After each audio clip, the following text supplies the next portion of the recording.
Assalamu alaikum wa rahmatullahi wa barakatuh. Alors, quel est le menu de cet épisode? Comme je vous le disais sur Instagram, j'ai corrigé récemment les travaux de mes étudiants dans le cadre d'un cours de littérature que je donne. Et je voulais absolument vous en parler. C'est d'ailleurs vous aussi sur Instagram qui m'avez encouragé à le faire. On va donc évoquer tout ça, ce qui va m'amener à vous raconter comment j'en suis venu à donner ce cours, ce que j'en retire et pourquoi ça démontre à mes yeux que la littérature, l'écriture sont des outils puissants. Donc on va commencer par le commencement. Octobre 2022, on me contacte au nom d'un institut de sciences islamiques en ligne qui est basé à Riyad en Arabie Saoudite. Ça s'appelle le Knowledge Institute University. Et en fait, j'étais un petit peu étonné parce que ça faisait que quelques mois que j'avais lancé le projet écriture. Je pense que c'était en mars. Donc ça faisait quoi 6-7 mois que j'avais lancé cette initiative et j'étais donc vraiment voilà tout fraîchement venu sur le monde de l'écriture, de la littérature sur Instagram et donc j'étais vraiment flatté, honoré, un peu aussi impressionné d'avoir été contacté. Contacté par qui? Donc par cette KIU, cet institut. C'est quoi? En fait, c'est un institut de sciences islamiques en ligne, donc qui est basé en Arabie Saoudite et qui, en fait, comporte plusieurs sections de différentes langues. Une section anglophone, il y a une section francophone, celle qui nous intéresse. C'est en fait un cursus de 4 ans qui se fait en ligne avec un public international et notamment africain. Et dans la section francophone, dans leur 3e année, il y a un cours qu'ils appellent Adab al-Ifriqi Adab al-Faransi wal-Ifriqi, donc la littérature, on va dire française et africaine d'expression française. Je préfère intituler ce cours de littérature francophone, on va dire. Et donc je me suis embarqué dans cette belle aventure parce que vous imaginez bien que j'ai accepté bien sûr cette aventure et j'ai commencé avec une trentaine d'étudiants inscrits à ce cours. Et là, c'était le 2e semestre que je viens de donner parce que ça se constitue de semestres. Donc, le cursus de 4 ans, c'est 8 semestres en fait. Et donc, moi, je donne le cours dans le 5e semestre. J'ai donc les étudiants de niveau 5. J'avais une trentaine d'étudiants semestre précédent et ce semestre-ci, j'en avais 28, je crois. Et comment ça se passe? En fait, ils visionnent des cours que j'ai préenregistrés, une vingtaine de cours que j'ai préenregistrés. Et on a, durant le semestre, 5 ou 6 rendez-vous en direct.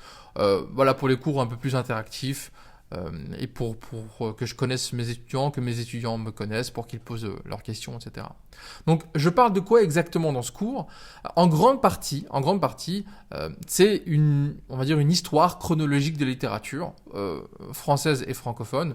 On va dire du Moyen-Âge jusqu'à nos jours, mais c'est pas juste une histoire de la littérature. J'essaye de faire en sorte que ce soit une histoire qui soit aussi une histoire culturelle, littéraire, dans laquelle je vais beaucoup m'attarder sur les contextes sociaux, politiques, philosophiques. Vous savez que, peut-être que vous ne le savez pas, mais moi j'ai une formation en sciences politiques où je trouve qu'il est important en tant que musulman d'avoir aussi un regard lucide, informé sur la culture, la politique et la littérature. C'est pas un pan de la société qui gravite dans le vide, mais c'est aussi relié évidemment aux enjeux philosophiques, politiques, et je le démontre dans le cours à plusieurs reprises, dans la Renaissance, évidemment au XXe siècle avec la Première Guerre mondiale, et je montre également les allers-retours entre la littérature et la culture et la politique, dans le sens où évidemment, le contexte politique d'une société, ça va influencer le type de littérature qu'on va avoir, mais également le type d'auteur, le type d'œuvre qu'on va avoir vont aussi avoir une grande influence sur le contexte social et politique. C'est aussi ça que j'essaie de mettre en avant.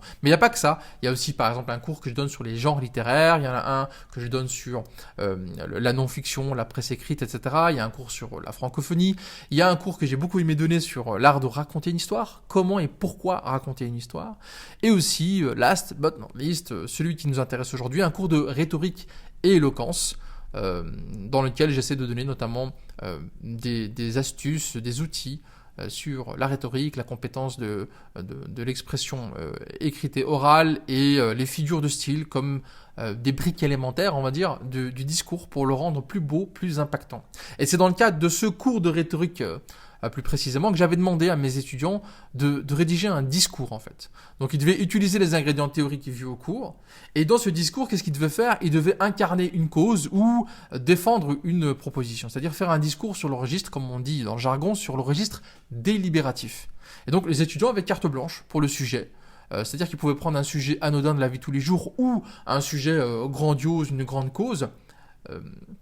Et aussi, ils avaient également carte blanche pour l'identité de l'orateur. Ça pouvait être eux-mêmes, ça pouvait être un personnage imaginé, ça pouvait être un personnage historique pour lequel ils auraient imaginé du coup un discours que ce personnage historique aurait donné. Et donc j'ai reçu ces textes et je les ai lus avec beaucoup d'intérêt. J'avais hâte de les recevoir, donc chaque fois que je recevais un email avec un nouveau texte, j'ouvrais directement pour le lire. Et j'ai quand même été pas mal impressionné, pas mal ému. Par exemple, il y a un texte où une étudiante s'imaginait faire devant la Cour européenne des droits de l'homme le procès des grandes entreprises, les GAFAM comme on dit, les grandes entreprises qui dirigent les réseaux sociaux, à cause des conséquences nuisibles, des effets délétères de leurs algorithmes, notamment sur la jeunesse, sur notre attention, sur notre santé mentale, etc. Il y avait également un autre étudiant qui lançait un vibrant appel pour ne pas abandonner la lecture du Coran, tandis qu'une autre représentait une sœur faisant un rappel poignant à une famille endeuillée. Donc cette sœur, c'est une sœur qui fait des lavages mortuaires. Elle s'imaginait faire un discours à une famille qui se lamentait durant un lavage mortuaire. Elle leur faisait un rappel pour justement leur communiquer à quel point la mort fait partie de la vie, à quel point c'est un rappel, à quel point il faut s'en servir pour méditer sur notre sort et le rôle qu'on a sur Terre. Et donc toute une série de textes, notamment un texte aussi très original, où un étudiant se voyait comme un délégué syndical qui quelque part haranguait ses collègues contre la toute-puissance de la surveillance caméra dans leur entreprise, une caméra qui pillait tous les faits, tous les gestes, sous la coupe d'une déléguée des ressources humaines qui était cruelle et impitoyable, et donc il s'imaginait un discours dans lequel il s'exprimait face à ses collègues en essayant de le réveiller, de les éveiller pour se révolter contre ces injustices. Et je suis même tombé sur un texte qui mettait en scène une petite fille implorant ses parents de lui permettre d'avoir un chat. Et ça, c'était aussi un bel exemple parce que, comme je vous le disais, ils avaient carte blanche pour la nature du sujet. Et même sur un sujet aussi anodin, on va dire, il faut déployer un trésor d'inventivité. Et c'est ce que cette étudiante a fait. Ce texte avait un ton un petit peu enfantin. Et c'est peut-être encore plus difficile à faire, mais garder l'importance d'avoir des figures de style, l'importance d'avoir des astuces argumentatives pour toucher les parents, etc. Donc dans tous ces textes, les étudiants en fait ont utilisé des figures de style comme les métonymies, comme les litotes, les anaphores, les oxymores, bref, tous des outils que je leur donnais, et même certains étudiants ont été chercher des figures de style en dehors de ceux que j'ai donnés dans le cours. Et si vous ne savez pas ce que c'est qu'oxymore, anaphore, etc., ne vous inquiétez pas, j'en parlerai pas dans cet épisode, mais ce sera vraiment quelque chose que je vais déployer dans mon contenu, Inch'Allah, sur Instagram, sur le podcast, etc. Bref, ils ont utilisé tous ces outils. Pourquoi ? Parce que ça contribue à enrichir un texte. Ça lui donne une dimension plus belle, plus poétique. Ça donne quelque chose qui impacte plus l'auditeur, qui impacte plus le lecteur. Et donc, c'était évidemment tout l'intérêt de ce cours. Et ce qui m'a frappé aussi, et c'était l'objectif du cours, c'est de voir à quel point la plume, écrire, c'est un instrument puissant pour défendre une cause, pour la rendre plus belle, pour la rendre plus poignante, pour la rendre plus émouvante, pour la rendre plus convaincante aussi. Donc, voilà, c'est un exercice qu'ils ont réussi à faire avec panache, avec brio. Et comme le cours que je donne se passe dans un cadre qui est un cadre islamique, avec des étudiants musulmans, une bonne partie des textes que j'ai reçus ont parfois explicitement, avec des hadiths et des versets, etc., mis en avant des arguments liés à l'islam et aux valeurs portées par l'islam. C'est pour ça que le cours que je donne maintenant depuis 2 semestres me rend particulièrement heureux. Parce que je vois devant mes yeux des jeunes étudiants musulmans, jeunes et moins jeunes d'ailleurs, s'approprier des outils, modeler cette belle matière qu'est la langue, qu'est le français, que sont les mots, avec leur imagination créative, et pour proposer des petits bijoux de créativité. Alors que franchement, pour certains d'entre eux, comme certains et certaines me l'ont dit, ils n'ont jamais vraiment tenté l'exercice auparavant, certains n'ont jamais eu de cours de littérature francophone, etc. Ça n'a pas été un exercice facile pour eux, mais ils l'ont fait avec sérieux, avec brio, et ça, quand même, je dois vous le dire, ça m'a quand même touché.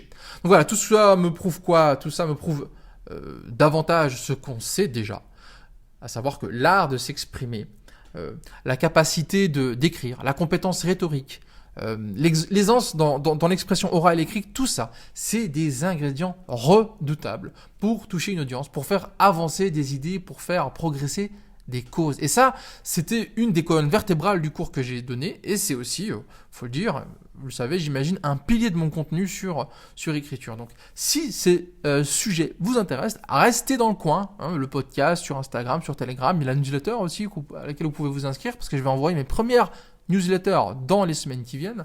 Restez dans le coin parce que je vous proposerai, Inch'Allah, plusieurs éléments que je donne dans mon cours, notamment sur l'éloquence et le style, mais aussi sur ce que l'histoire de la littérature française francophone peut nous apporter dans la vie de tous les jours, dans notre écriture, dans notre façon de voir le monde, de comprendre le monde, de façon à ce que vous soyez également en mesure, pourquoi pas, Inch'Allah ta'ala, de sublimer votre plume, de rendre vos écrits encore plus impactants. Donc voilà, c'est la fin de cet épisode. N'hésitez pas à entrer en contact avec moi, sur Instagram notamment, pour toute question, pour toute suggestion, pour toute remarque, pour toute critique constructive, n'hésitez pas.